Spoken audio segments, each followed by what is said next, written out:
chaqirardida o'sha Ispaniyaga kirgandan keyin o'zi u bola, ya'ni men 3 kishi holatda majburiy shunaqa narsa bo'ladi. Fohishabozlik bilan o'zini tanasini sotish bilan ishlaydigan qizlarni joy bilan ta'minlab, qizlarga klient topib beradi.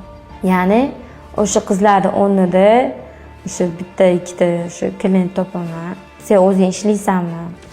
Yoki bo'lmasam iloji yo'q, ro'zg'orni eplash kerak, oyliging yetmaydi baribir. Orada bilib qolgan o'zim holatim yomonlashishni boshlagan. 1 oy davomida shu uyda qamab ishlatishga majbur qilgan. Mazam bo'lmagan holatda ham majbur bo'lganman. Iltimos qilib o'shalarga qamab beringlar.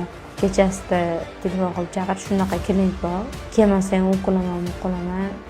Ertalabgacha bolang yo'q bo'lib qoladi. 5 yilga ketayotgan, qamalayotgan odam 8,5 ga kirib ketgan.